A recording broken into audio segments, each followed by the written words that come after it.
আমার কাছে এসছে যে আমি বাকি টুর্নামেন্টের বাকি ম্যাচগুলো আমার তো সাইন হয়ে গেছে, আমি খেলতে পারবো কিনা। ডায়েট এবং প্রপার রেস্ট প্রত্যেকটা ইম্পর্টেন্ট। এখানে প্রপার ট্রিটমেন্ট পাওয়াটা খুব কঠিন। ইজ দ্যাট ট্রু অর এটা বিশ্বাসের অভাব?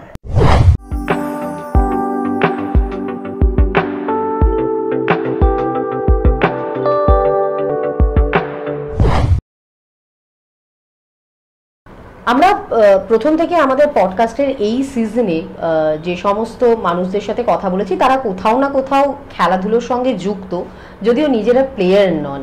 এবং এর আগেও বেশ কিছু পডকাস্ট আমরা করেছি যেখানে এমন কিছু মানুষ আমাদের এই আড্ডায় এসেছিলেন যে যাদের থেকে শুধুমাত্র খেলোয়াড়রা নন, বরং সাধারণ মানুষও কিন্তু অনেক কিছু জানতে পেরেছেন এবং শিখেছেন অবভিয়াসলি।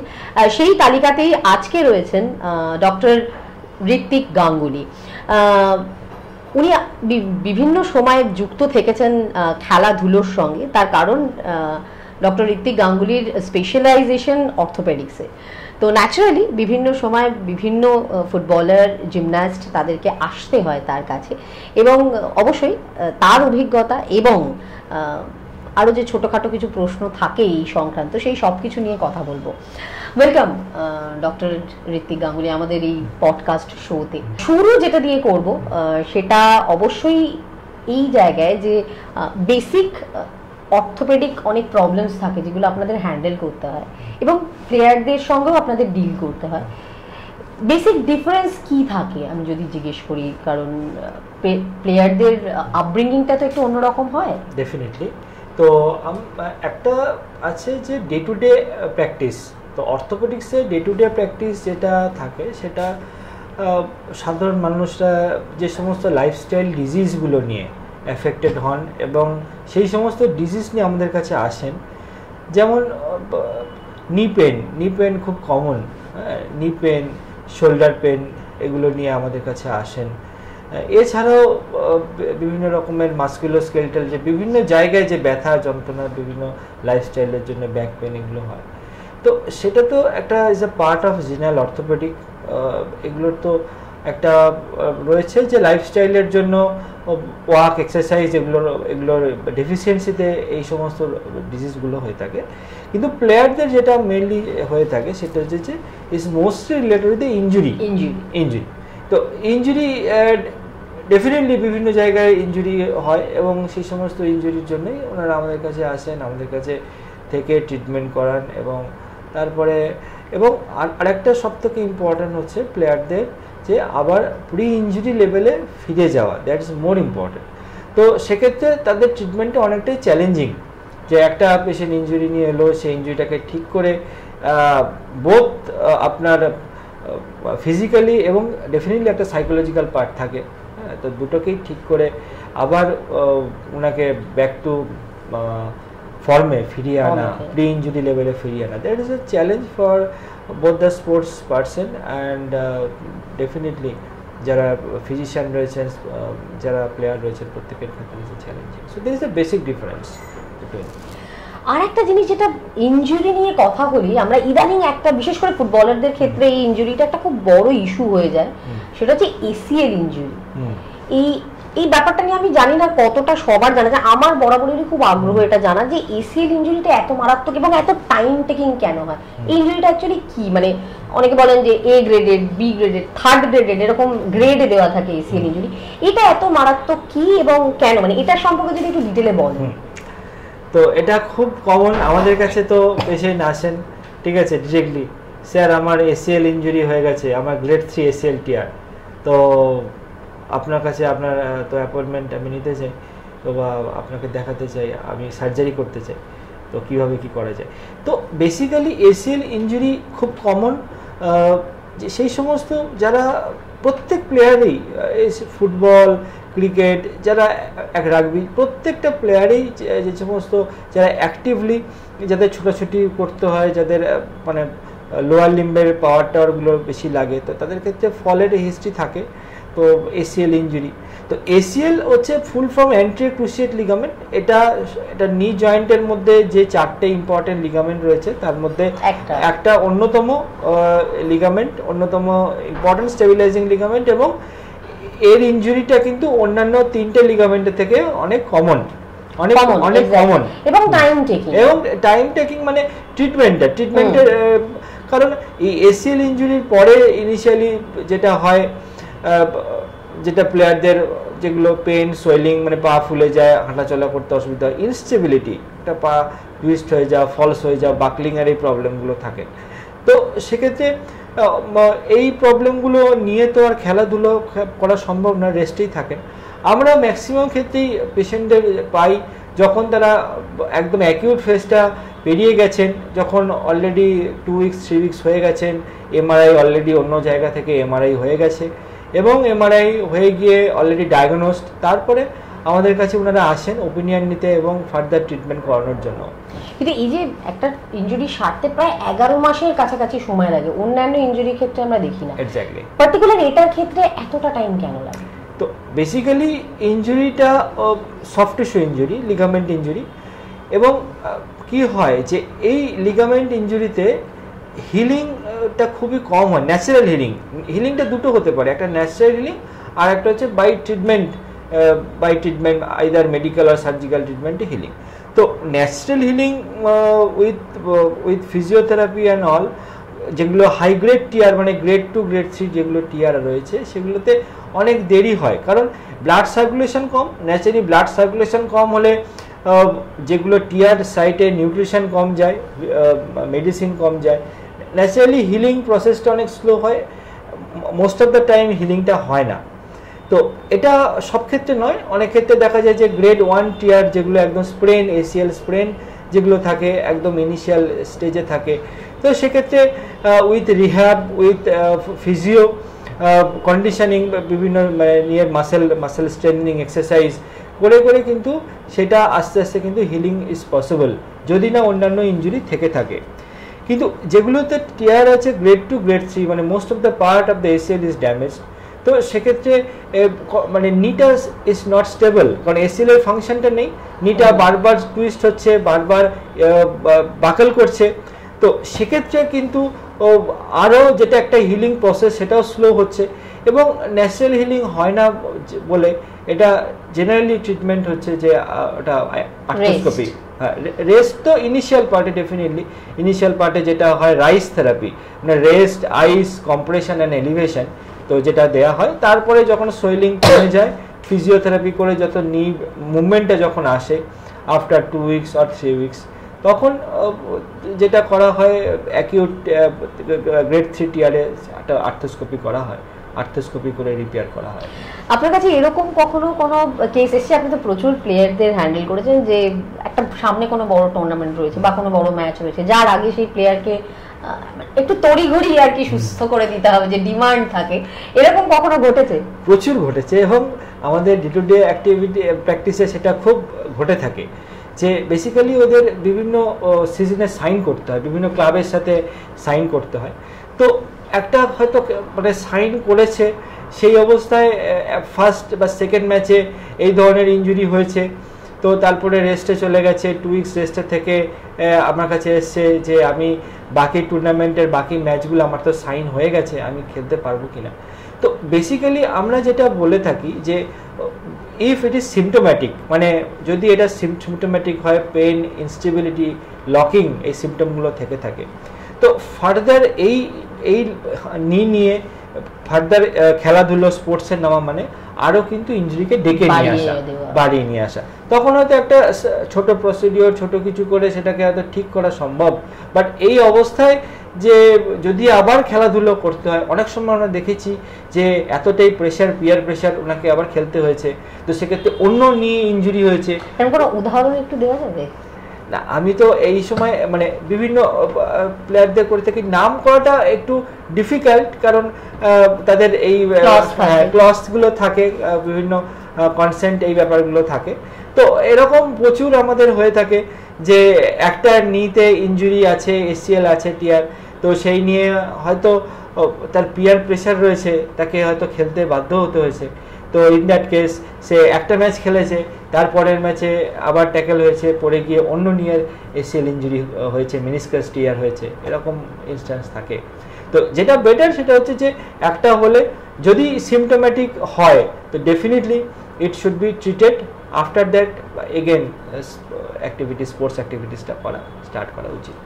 আরেকটা কথা, আমি এটা স্পেসিফিক্যালি ফুটবলের ক্ষেত্রেই আমি বিশেষ করে বলবো যে ভীষণভাবে বলা হয় যে প্রি সিজনটা খুব ইম্পর্টেন্ট। অ্যাবসলিউটলি। সিজন শুরু হওয়ার আগে তুমি কতদিন প্রি সিজন করছো এটার উপর অনেকটা ডিপেন্ড করে যে তুমি তুমি কতটা কম চোট পাবে।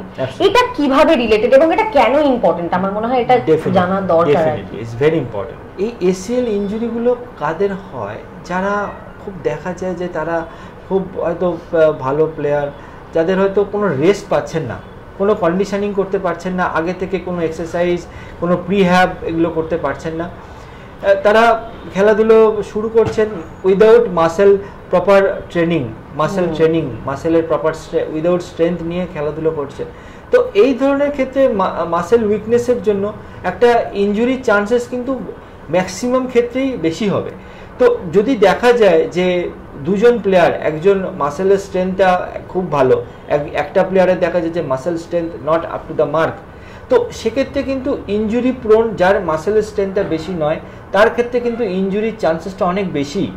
কারণ এই ধরনের ইনজুরি কিন্তু প্রিভেন্ট করে বা স্টপ করে কিন্তু মাসেল পাওয়ার। কিন্তু ধরুন যে একজন প্রফেশনাল ফুটবলার সে তো খেলছে, সে হয়তো একটা সিজন শেষ হচ্ছে আর একটা সিজন শুরু হবে, তার মাঝখানটা সে হয়তো খেলছে না, বাট এখন প্লেয়াররা কেউ বসে তো যায় না। তো যে একজন প্লেয়ার অর্থাৎ যার শরীরটা অলরেডি ফুটবল খেলার জন্য তৈরি হয়ে রয়েছে, সে তার ক্ষেত্রে কেন প্রি সিজনটা প্রত্যেক বছর ইম্পর্টেন্ট হয়? ডেফিনেটলি তার কারণ হচ্ছে যে এদের ক্ষেত্রে not only exercise but diet এবং প্রপার রেস্ট প্রত্যেকটা ইম্পর্টেন্ট। মানে ওয়েটটা কি বেড়ে যায় ওই সময়? হ্যাঁ, ওয়েটটা কি হয় যে একটা প্লেয়ার যদি ঠিকঠাক রুটিন, ঠিকঠাক রেজিম যদি ফলো না হয় তো weight gain is very obvious. এবং মাসেলের যে স্ট্রেংথ, ডেফিনেটলি সেই স্ট্রেংথ হয়তো নর্মালের থেকে কমে না, কিন্তু একটা স্পোর্টসের জন্য, একটা ফুটবল খেলার জন্য, যে হয়তো যে স্ট্রাইকারে খেলে, যে সে ফুটবল খেলার সেই পজিশনের জন্য যেই স্ট্রেংথটা লাগে, তো সেইটা কিছুদিন যদি ও মানে অফ হয়ে যায় তাহলে সেই স্ট্রেংথটা কিন্তু আবার ফিরে পেতে সময় লাগে। তো সেই জন্য একটা গ্র্যাজুয়াল, একটা রুটিন, রেগুলার একটা প্রোগ্রামের মধ্যে থাকা, দ্যাট ইজ ভেরি ইম্পর্টেন্ট। এবং সেইটাই ডিপেন্ড করে যে তোমার ফার্দার ইনজুরি কতটা হবে, তোমার ইনজুরি তুমি কতটা ট্যাকেল করতে পারবে সেই ইনজুরিকে, সেটার উপরে।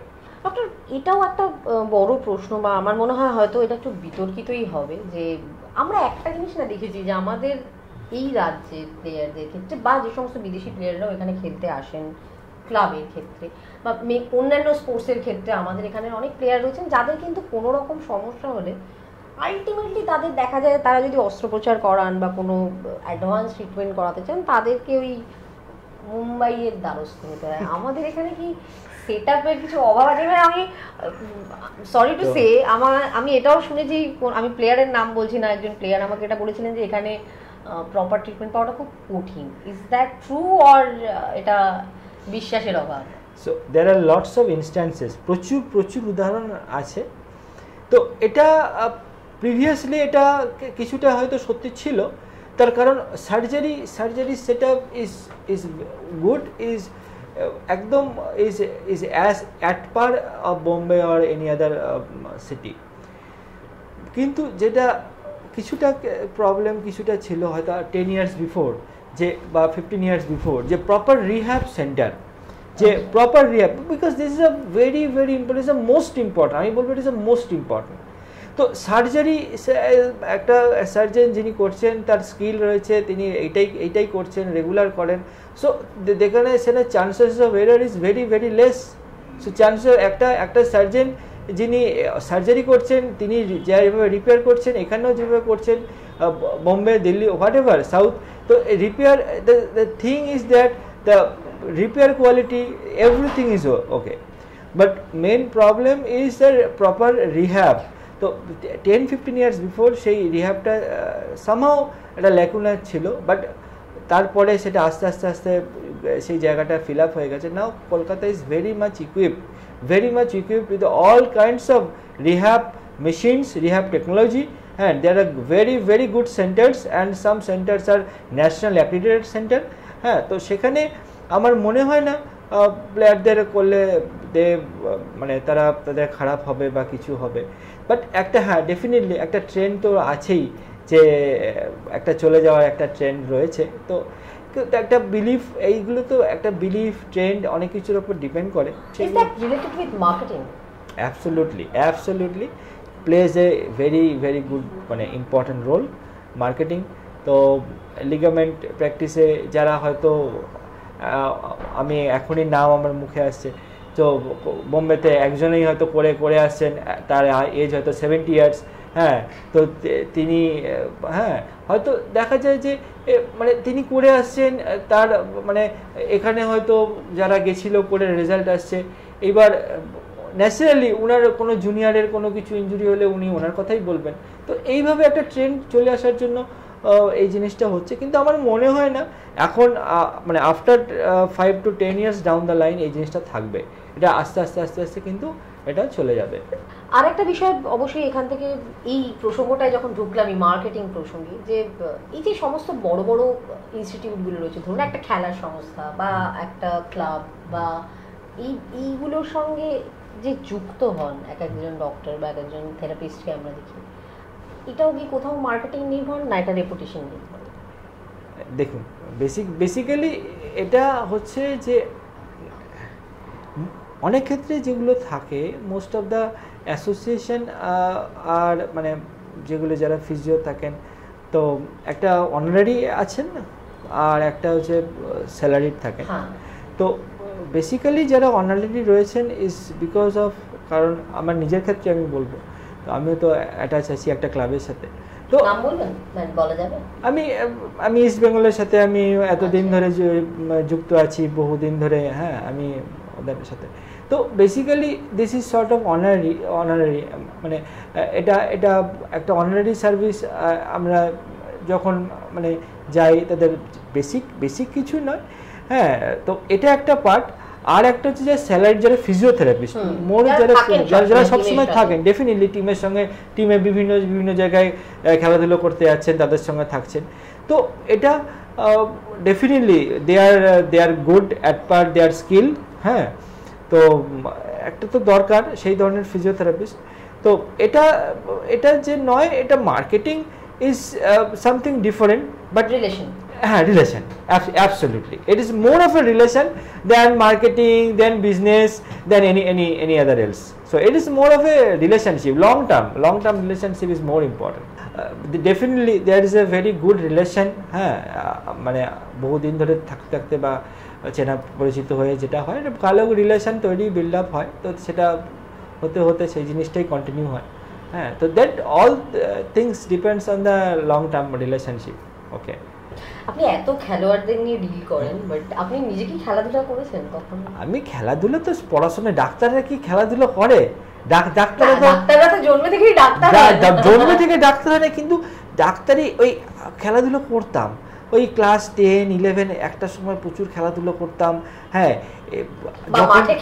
হ্যাঁ, খেলা তো দেখতে যেতাম, খেলাধুলো করতাম অ্যাক্টিভলি, হ্যাঁ। ক্রিকেট প্রচুর খেলতাম এক সময়, এত ক্রিকেটের অন্ধভক্ত ছিলাম, হ্যাঁ, অন্ধভক্ত। ক্লাস 5, 6 মা পড়াশোনা মানে বসাতেই পারতো না, সারা দিন খেলে বেড়াতাম, হ্যাঁ, ক্রিকেট ফুটবল সব কিছু খেলতাম, হ্যাঁ। তো তারপরে একটা সময় পর এলো যখন মানে এডুকেশনের প্রেশার পড়লো, তখন তো আস্তে আস্তে ওগুলো তো সব অফ হয়ে গেল, কিন্তু ভেতরের যে সেই ভালোবাসা, সেই ক্রিকেট ফুটবলের উপর সেই ভালোবাসাটা থেকেই যায়। তো that may lead to something, হ্যাঁ, সেখান থেকেই যুক্ত হওয়া, সেখান থেকেই হয়তো, হ্যাঁ, সেটা একটা কানেকশন মেবি। তো আর একটা জিনিস সবার ডেফিনেটলি সমস্ত ডাক্তারের কাছে যে প্লেয়ারদের বিশেষ করে যে প্রশ্নটা থাকে, যে বা আমার মনে হয় আমাদেরও মাথায় আসে এই প্রশ্নটা, যে একজন প্লেয়ার যখন একটা লং পিরিয়ড ধরে ইনজিওর থাকছে, এবং ন্যাচুরালি এখন প্রফেশনাল ম্যাক্সিমাম প্লেয়ার তাদের রুজিরুটিটা এটার উপর ডিপেন্ড করে, তারা যখন ধরুন একটা বড় সময় বসে থাকছে, তারপর যখন তারা রিকভার করেও ফেলছে, তারপর মানে সাইকোলজিক্যাল প্রেশারটা তাদের উপর কতটা থাকে, বা আপনাদেরকে এটাকে কতটা ডিল করতে হয়? যদি আপনি সাইকিয়াট্রিস্ট নন, তবুও মানে একজন মানে আমরা তো বলি যে ট্রিটমেন্ট যতটা হাতে কলমে হয় তার থেকে বেশি কথা বলে হয়, এটা অনেক ডাক্তারই বলেন। তো সেটা কতটা চ্যালেঞ্জিং এবং সেটা কিভাবে হ্যান্ডেল করেন? That is more challenging. Because আমরা যারা জানি যে যারা একদম ফার্স্ট ডিভিশন প্লেয়ার একদম খুব নামকরা টিমে খেলেন তাদের তো আলাদা, কিন্তু যারা একটু অন্য টিমেও যারা খেলেন, হ্যাঁ, তো এদের ক্ষেত্রে financial part is very important because they are mostly they are the only earning member of the family. একদম। তো সেক্ষেত্রে তাদের বসে যাওয়াটা is a huge loss for them and their family also. তো এটা একটা হিউজ বার্ডেন যে আনফর্চুনেটলি আমাদের কান্ট্রিতে সেই ধরনের একটা ইন্স্যুরেন্স বা সেই ধরনের টেক কেয়ার করার সেই জায়গাগুলো কিন্তু নেই, apart from big clubs USA ইউকের যেগুলো ক্লাবস যেগুলো রয়েছে সেই মতন নেই। বাট সেটা একটা ইম্পর্টেন্ট যে সাইকোলজিক্যাল একটা কাউন্সেলিং, সাইকোলজিক্যাল পার্টটা মানে মেনটেন করা। কারণ একটা প্লেয়ারের সবসময় থাকে যে আমি এই টাইমে এই সার্জারি হবে, যদি সার্জারি হয় তারপরে এই টাইমে রিহ্যাব হবে, এই টাইমে রিহ্যাবের পর এই টাইম থেকে আস্তে আস্তে আস্তে আমি ফিরে আসবো এবং তারপরে এই টাইমে। So time frame is very very much মানে একদম পার্টিনেন্ট। তো যখন আমরা প্লেয়ারদের ডিল করি, যখন আমরা সার্জারি করি, যখন আমরা পেশেন্টদেরকে হ্যান্ডেল করি, আমাদেরকে বলতে হয়, ইভেন অনেক সময় আমাদের কমিট করতে হয় যে yes after surgery definitely depending on the injury that is A more of A important. তো যে খেলাধুলো আপনি করতে পারবেন সেটা after 7 months 8 months after with a good rehab. হ্যাঁ, ওরা রিহ্যাবটা ভালো পায়, এখানে তো রিহ্যাবের সব কিছুই রয়েছে। In fact psychologist, the sports psychologist are there. হ্যাঁ, তো হ্যাঁ, তো সেইগুলো পাওয়ার পর কিন্তু তারা কিন্তু definitely they can go to the pre injury level and they can put their effort as before. আচ্ছা, এই যে ক্লাবের সাথে যুক্ত, মানে ধরুন কখনো কখনো এরকম এসছে যে ডার্বি বা এরকম একটা বড় ম্যাচ বা কোনো চ্যাম্পিয়নশিপ ম্যাচ একজন প্লেয়ারকে সুস্থ করে তুলতে হবে, এরকম প্রেশার বা ক্লাবের পক্ষ থেকে বা প্লেয়ারের পক্ষ থেকে আমাকে এটা খেলতেই হবে, বা এরকম সিচুয়েশনে পড়েছেন বা পড়লে সেটাকে হ্যান্ডেল করেন? হ্যাঁ, এরকম তো অনেক সময় পড়ে থাকি যে একটা ইনজিওর্ড একটা প্লেয়ার এলো, সেই ধরনের প্লেয়ার, তো ফোন এলো, বিভিন্ন রকমের ক্যাচ এলো ফোনে যে এনাকে এই নেক্সট ম্যাচ বা আরও 2-3টা ম্যাচ আছে সেটাকে খেলাতে হবে। তো সেটা আমরা ডিসকাস করি সকলের সাথে, depending on the situation MRI করে সব কিছু করে ডিসকাস করি। সেক্ষেত্রে হয় পসিবল যেগুলো লো গ্রেড ইঞ্জুরি আছে, হ্যাঁ, লো গ্রেড ইঞ্জুরি আছে, সেগুলোকে একটু সাপোর্ট নিয়ে আমরা বলি যে সেক্ষেত্রে হয়তো 90 মিনিটস, ফুটবলের ক্ষেত্রে 90 মিনিটস খেলাটা আমরা অ্যালাউ করি না মোস্ট অফ দ্য কেসে। হয়তো ফার্স্ট হাফ বা সেকেন্ড হাফে হয়তো দেখা গেলো ফার্স্ট হাফে তাকে রিজার্ভ করে রাখা হলো, হ্যাঁ, ফার্স্ট হাফে হয়তো তাকে নামানো হলো না, সেকেন্ড হাফের হয়তো কোনো ক্রুশিয়াল পিরিয়ডে আফটার 45 মিনিটস তাকে নামানো হলো, হয়তো দেখালো যখন টিমের condition they need some good people, তো তখন নামানো হলো এবং তারা ওই হাফ অ্যান আওয়ার মধ্যে যদি কাজ করিয়ে দিয়ে বেরিয়ে চলে এলো, দ্যাটস ওয়েল অ্যান্ড গুড। তো এইভাবে আমরা continuous at a stage 90 minutes খেলাটা আমরা কখনোই এনকারেজ করি না, ইনস্পাইট অফ যদি মাইনর ইঞ্জুরিও থাকে। এখনো পর্যন্ত আপনার ক্যারিয়ারে আমি যদি বলি স্পোর্টস থেকে সবথেকে চ্যালেঞ্জিং কেস কি এসেছে? See, challenging is very challenging is আমাদের নি ইনজুরিতে আমরা যেটা বলে থাকি, আমরা দুটোই হ্যান্ডেল করি বাই দ্য ওয়ে। প্লেয়ারদের নি ইনজুরি, আমরা শোল্ডার ইনজুরিও হ্যান্ডেল করে থাকি। শোল্ডারের ডিফারেন্ট ইনজুরি হয়ে থাকে, কার্টলেজ টিয়ার হয়ে থাকে, মানে ব্যাংকার টিয়ার বা কাফ টিয়ার হয়ে থাকে। তো টাফেস্ট এসছিল দেয়ার আর লটস অফ কেসেস যেগুলোকে আমরা বলি মাল্টি লিগামেন্ট ইনজুরি। সো যেটা হয় নিতে, তো আমি বলেছিলাম যে মেনলি 4টে লিগামেন্ট থাকে, তো যেখানে 2 or more than 2 ligaments are injured, মানে যেখানে এসিএল ইঞ্জুরি রয়েছে, যেখানে পিসিএল ইঞ্জুরি একই সাথে, যে posterior cruciate is a very tough structure, ওটা তো খুব ইম্পর্টেন্ট স্ট্রাকচার, ওটা সহজে ইঞ্জুরি হয় না। কিন্তু খুব জোরে যদি খুব ভায়োলেন্ট ইঞ্জুরিতে যদি এসিএল পিসিএল দুটো ইঞ্জুরি হতে পারে। এসিএল এর সাথে অনেক সময় lateral PLC injury, lateral collateral injury হয়ে থাকে। তো এই যেগুলো মাল্টি লিগামেন্ট ইঞ্জুরি, এর সাথে meniscus tear is very very common. Meniscus মানে সেমিলুনার কার্টিলেজ টিয়ার যেখানে হয়, যেখানে খুব কমনলি আমরা বলে থাকি বা পেশেন্টে এসে আমাদের বলে bucket handle tear. That is a very challenging to treat. Bucket handle medial meniscus tear আর ল্যাটারাল মিনিসকাস টিয়ার। এটা তো সবটাই ডাক্তারি ব্যাপার। হ্যাঁ, তো আমি বলতে চাইছি যে এরকম কোনো কেস যেখানে আপনাকে এটা হ্যান্ডেল করতে হচ্ছে। হ্যাঁ, লটস অফ এরকম একটা উদাহরণ দিন। তো এরকম পেশেন্ট নি ডিসলোকেশন, ফ্র্যাঙ্ক নি ডিসলোকেশন হয়ে গেছে।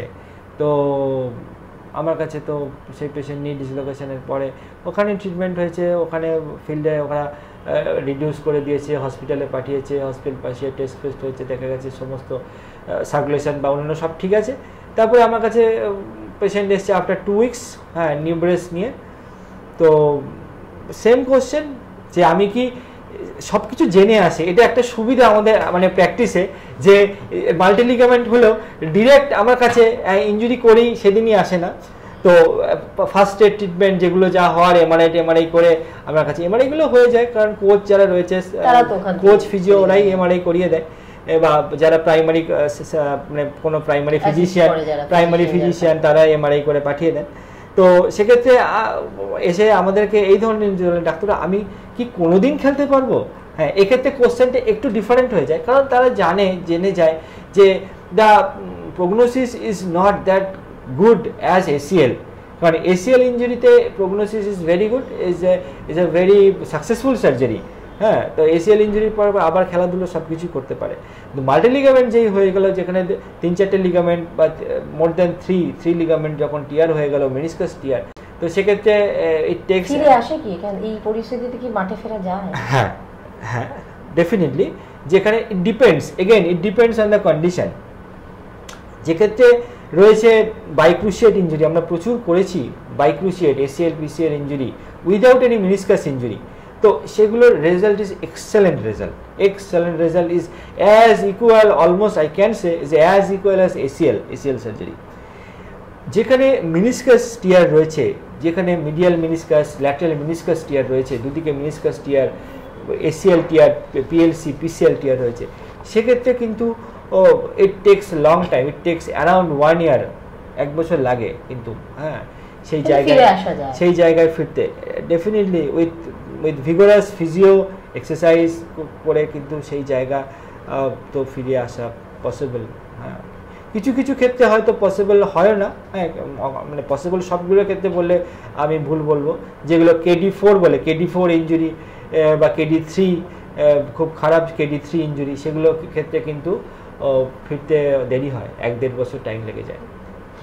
এবং আরেকটা জিনিস আমার জানার আছে, সেটা হচ্ছে যে এটা বিদেশে হয় আমি যতটুকু জানি, তো মাল্টি স্পোর্টসের ক্ষেত্রে আমি দেখেছি, অন্যান্য বিশেষ করে অ্যাথলেটিক্স, সাঁতারের ক্ষেত্রে, যে একজন প্লেয়ার তৈরি করার আগে তার অ্যাসোসিয়েশন বা কোনো ক্লাব এটা বুঝে নেয় যে তার কি খেলাটা হবে।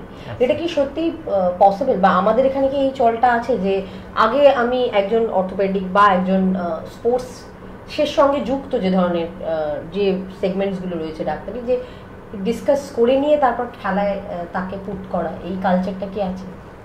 এই কালচারটা তো এখনও সেইভাবে নেই। সেই অর্থে আপনি ঠিকই বলেছেন যে এইগুলো তো আপনার বাইরের কান্ট্রিতে, ওয়েস্টার্ন কান্ট্রিতে এগুলো খুব কমন।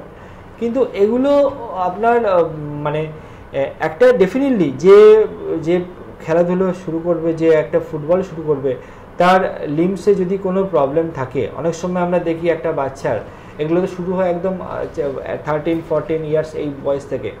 অনেক সময় আমরা দেখি বাচ্চার লিম্সে অনেক সময় ডিফর্মিটি থাকে, হ্যাঁ, জেনু ভালগাম মানে নকনি থাকে বা অনেক সময় বো লেগ থাকে। তো সেক্ষেত্রে আমরা অ্যাডভাইস করি যে খেলাধুলোতে যতটা সম্ভব মানে ডেফিনেটলি করতে পারবে, কিন্তু অনেক সময় তার জন্য কারেক্টিভ সার্জারিও লাগে। তো সাকসেস পাওয়ার চান্সেসটা কমে যায়, কারণ যেগুলো অ্যালাইনমেন্টের ইস্যু থাকে সেগুলো আবার ইনজুরি হওয়ার চান্সেস সেগুলো বেশি থাকে ডেফিনেটলি। হ্যাঁ, যেগুলো যারা হয়তো খুবই বাল্কি, সেক্ষেত্রে বাল্কি বা তাদের ক্ষেত্রেও একটা সেই জায়গায় যাওয়াটা ইনজুরি প্রোন হয়ে যায় তারা, যারা বেশি বাল্কি হয়। হ্যাঁ, বা যাদের সেই লেভেলের মেন্টাল স্ট্রেংথটা থাকে না। হ্যাঁ, একটা পিয়ার প্রেশার, মেন্টাল স্ট্রেংথ, একটা সেই family history, social history, everything is important. হ্যাঁ, একটা প্লেয়ার হতে গেলে এভরিথিং ইজ ইম্পর্ট্যান্ট। তার সেই motivation, the main thing is a motivation of a sports person. কারণ একটা ইঞ্জুরি হওয়ার পর সেই ইঞ্জুরিটাকে একটা সাধারণ মানুষ, একটা যারা এই ইঞ্জুরি তো অনেকেরই হয়, যারা মাঠে হাঁটতে গিয়ে বা রাস্তায় হাঁটতে গিয়ে পড়ে গিয়ে সিএল ছিঁড়ে যায়, হ্যাঁ, একটা ফিমেল পেশেন্ট একদম ACL ছেড়ে যায়, কিন্তু তাদের সেই মোটিভেশনটা অনেক সময় থাকে না যে আমি এটাকে রিপেয়ার করে রিকনস্ট্রাকশন করে আমি আবার সেই ছোটাছুটি করব বা সেই জায়গায় যাব। মনের জোরটা অনেক বেশি important, that is more of important. হ্যাঁ, দ্যাট ইজ মোর ইম্পর্টেন্ট। ওকে, আমার মনে হচ্ছে আরো অনেক প্রশ্ন থেকে গেল, কিন্তু সময় শেষ হয়ে গেছে। ডেফিনেটলি আরো একবার এই বিষয়বস্তুগুলো নিয়ে নিশ্চয়ই আলোচনা করার চেষ্টা করবো, তবে আজকের পডকাস্টে এই অবধি থাক। আমার মনে হয় অনেকগুলো প্রশ্নের উত্তর হয়তো দেওয়া গেল আপনাদেরকেও, এবং থ্যাংক ইউ ডক্টর আমাদের সঙ্গে থাকার জন্য। এবং এই পডকাস্টটা আমাদের রেগুলার পডকাস্টের থেকে এটা একটু হলেও আলাদা, বাট অবভিয়াসলি এটাও related with completely related with sports. আজকে বিদায় নেব। যদি এটা ভালো লেগে থাকে তাহলে যেটা প্রত্যেকদিন বলি, এটাকে লাইক করুন, শেয়ার করুন এবং অবশ্যই সাবস্ক্রাইব করুন আমাদের চ্যানেল অল স্পোর্ট টিভিকে। দেখা হবে পরের বার পডকাস্টে। নমস্কার।